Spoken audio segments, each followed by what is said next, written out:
I was 64 years old when I finally looked at the woman sitting across the breakfast table and realized I wasn't her husband, I was her retirement plan. My name is Howard, I'm 64, and for the last 4 years I have been living a beautiful, sun-drenched lie in the mountains of central Mexico. It is a strange thing to reach this age and realize that the person who brushes the crumbs off your cheek and reminds you to take your blood pressure medication is actually just counting the beats of your heart, wondering how many are left.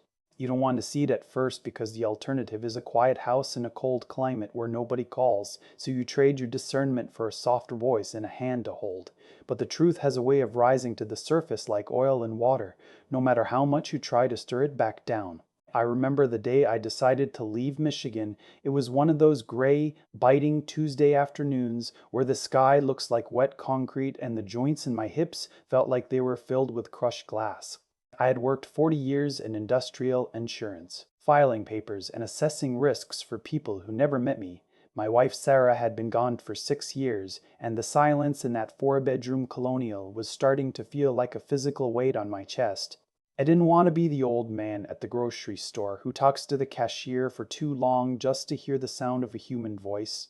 I wanted color. I wanted warmth. And more than anything, I wanted to feel like my life wasn't just a slow fade to black. Mexico seemed like the answer because in the brochures and the expat forums, it's painted as a place where age doesn't exist, where the sun cures everything, and where a man with a decent pension can live like a king. I met Gabriela 3 months after I landed in San Miguel. I was sitting in a small cafe, struggling with my beginner Spanish, when she corrected my pronunciation of a simple word with a grace that didn't feel like a correction at all. She was 42, with eyes that seemed to understand the exact brand of loneliness I was carrying. We didn't rush, or at least I told myself we didn't. She told me about her daughter's tuition, about the struggle of working 3 jobs, and about how she had never met a man who spoke to her with the respect I showed. It's a powerful drug, being told you're a hero just for existing. Within a year, I had bought a villa with a courtyard full of bougainvillea, and Gabriela had moved in to take care of things. I felt like I had beaten the clock, like I had found a loophole in the aging process that my friends back home would never understand. The first crack in the porcelain happened about 6 months ago. We were sitting in the garden and I had a dizzy spell. Nothing major, just a momentary lapse in balance that sent a sharp pang of mortality through my gut. Gabriela reached out to steady me, and for a second I saw it in her eyes. It wasn't fear of losing me. It was a flash of logistical calculation. She wasn't worried about Howard the man. She was checking the status of the asset. Later that night, I overheard her on the phone in the other room, speaking in rapid Spanish she thought I couldn't follow. She was talking to her sister about the renovations she wanted to make to the house once the situation changed. She spoke about the property as if it were already hers, as if I were merely a tenant who was slightly behind on the rent of my own life. It was a cold, clinical conversation that stripped away every romantic notion I had spent $40,000 a year to maintain. Now, I spend my mornings watching her move through the house. She's still kind, she still prepares the meals I like, and she still smiles when I walk into the room, but the warmth is gone because I can see the ledger she's keeping in her head. Every time I buy her a gift or pay for a family member's medical bill, I realize I'm just prepaying for a legacy I won't be around to see. I stay because the thought of going back to that gray house in Michigan is worse than the thought of being a transaction. I have become a ghost in my own home, watching a woman I love prepare for a future that begins the moment I stop breathing. If you're listening to this and you're looking for a late life restart, remember that loneliness is a terrible negotiator. It will make you sign contracts you can't afford to fulfill, just to keep the lights on for one more night. I'm 64, I'm in the sun, and I have never been more alone in my entire life. The honeymoon phase of a late life romance is a fog that obscures every exit sign on the highway. In those first 2 years with Gabriela, I wasn't just buying furniture or paying for dinners, I was buying a version of myself that didn't feel like a relic. I remember the first time she asked for help with her brother's medical bills. It was presented with such humility, such a deep sense of shame, that I felt a surge of protective pride. I wrote a check for $3,000 and told her it was a gift, not a loan. I didn't see it then, but that was the moment the door clicked shut behind me. Once you establish yourself as the provider for an entire ecosystem, You stop being a partner and start being a utility. It's a slow, steady erosion of your own identity until you're nothing more than a signature at the bottom of a page. I started noticing that my world was shrinking, and it wasn't by accident. In the beginning, I had a small circle of friends in the expat community, other men from the States and Canada who met for coffee on Tuesday mornings to complain about the heat or the bureaucracy. Slowly, Gabriella began to suggest that these men weren't good people or that they were taking advantage of my kindness. She would create small, friction-filled moments whenever I wanted to go out until eventually it was just easier to stay home. She became my translator, my driver, and my only source of social interaction. It's a terrifying thing to realize you've outsourced your entire reality to someone who has a financial interest in your isolation. I thought she was protecting my peace, but she was actually dismantling my support system so that when I finally saw the truth, I'd have nowhere else to run. The financial investments became more frequent and more elaborate. There was the roof for her mother's house, the tuition for a niece I had never met, and the mysterious fees that kept appearing on the property taxes for the villa we shared. Whenever I questioned the numbers, Gabriella would become wounded, her eyes filling with tears as she asked if I didn't trust her. It's the ultimate leverage. And you're 64 and living in a foreign country where you don't speak the language fluently, your greatest fear isn't losing your money, it's losing the person who makes the world make sense. She knew that. She played on my fear of being a bitter old man so effectively that I started apologizing for my own common sense. I was funding a life that was being built around me, but not for me. I remember one afternoon we went to look at a small piece of land near the coast. Gabriella spoke about it as a legacy for us, a place where we could retire even further away from the noise. As we walked the perimeter, she started talking to the developer in Spanish. I caught fragments, the word propiedad, the word viuda, which means widow.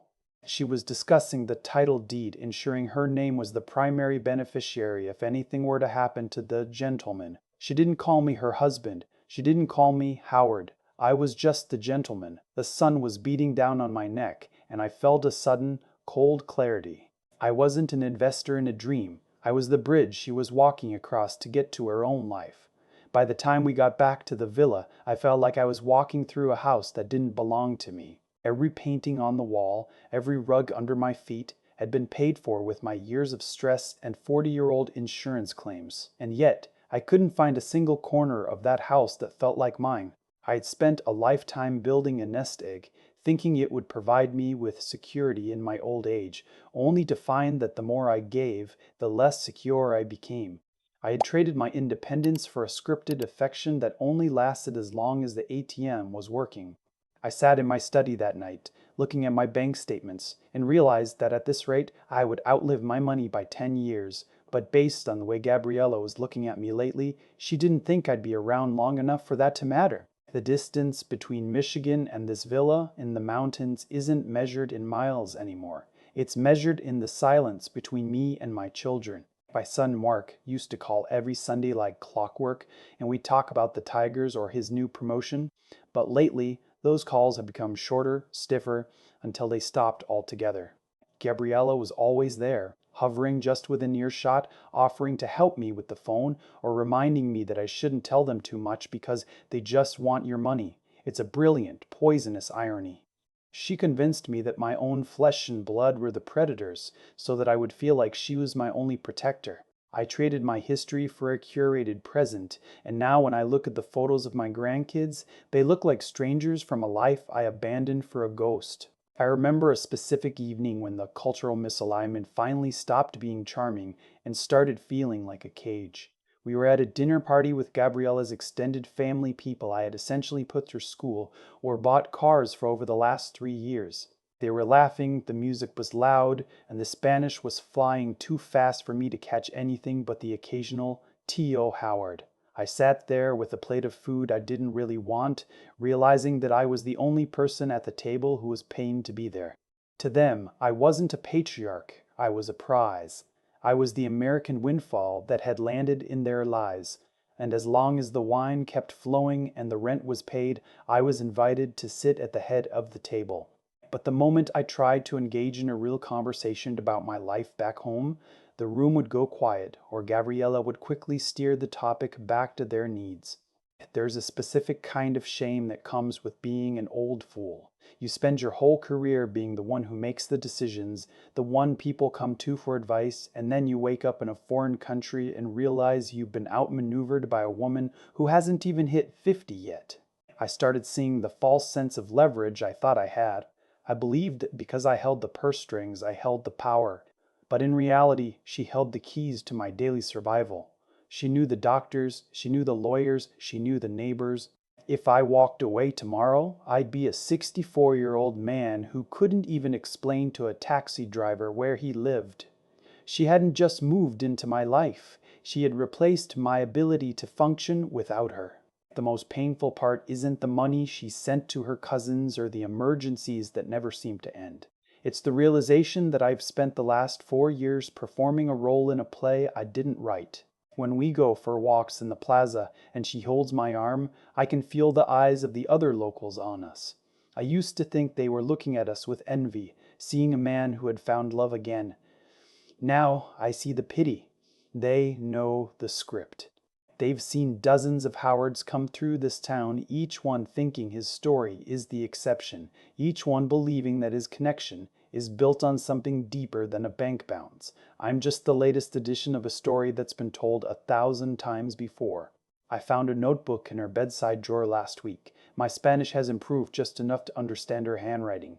It wasn't a diary of her feelings for me. It was a list, a very detailed, very organized list of my assets, my monthly pension amounts, and the contact information for my bank in the States. There were dates next to certain items, projections of when certain accounts would be accessible. She wasn't planning our next vacation. She was auditing her future inheritance.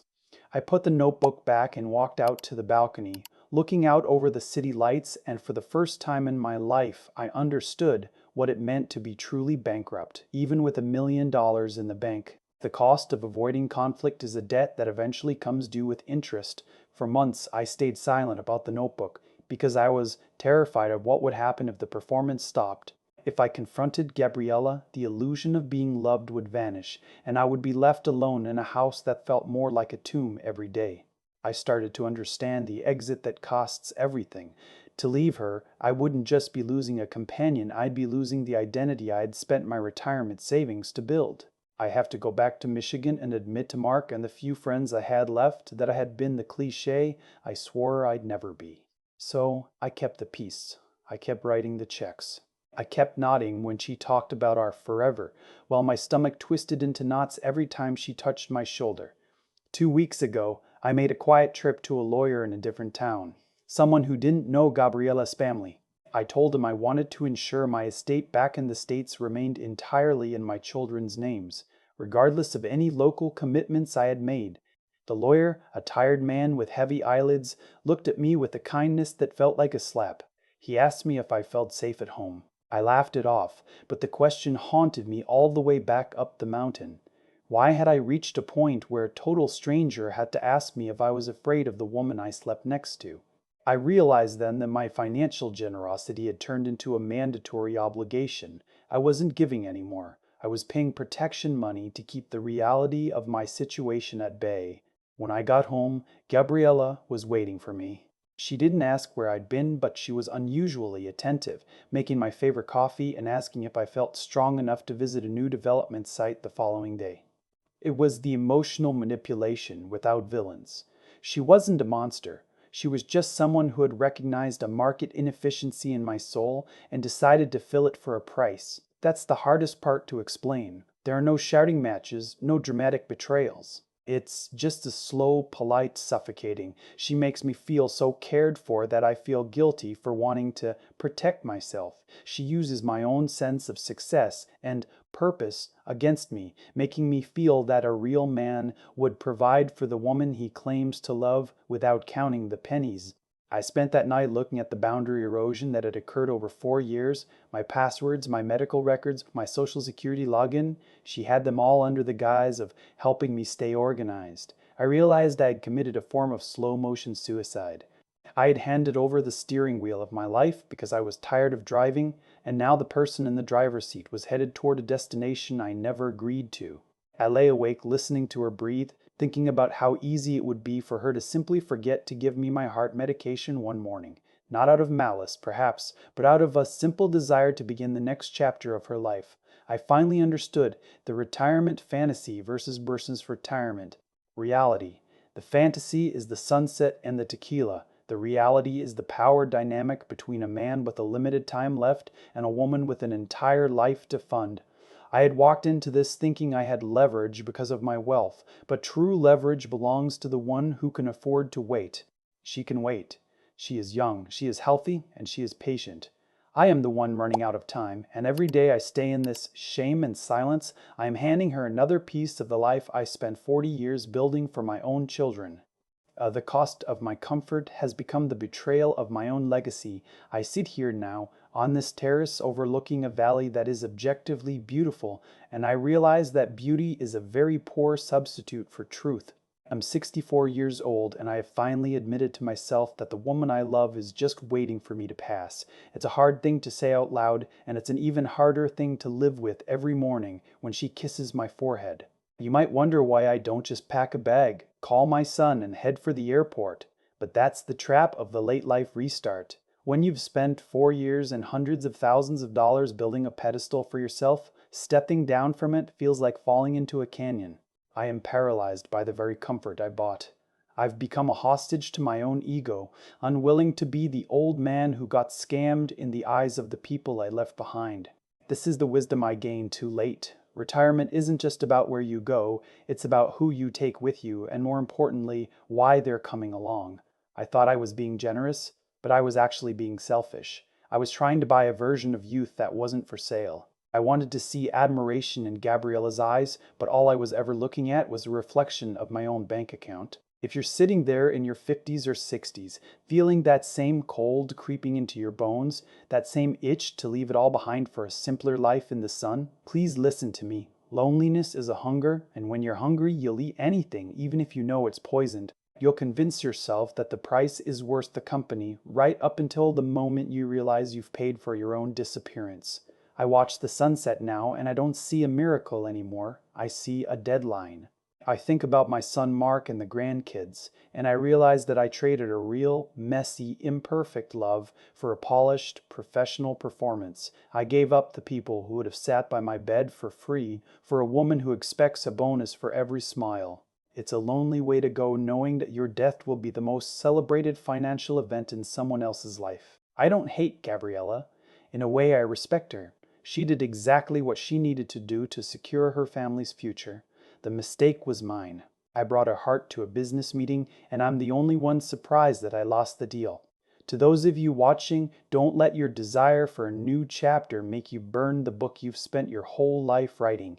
Your legacy isn't the villa you build in Mexico or the younger woman on your arm. Your legacy is the truth of your relationships. Don't trade your independence for a soft voice, and don't ever hand the keys to your life to someone who hasn't walked the miles with you. I'm 64, I'm in the sun, and the most expensive thing I ever bought was the silence I'm living in right now.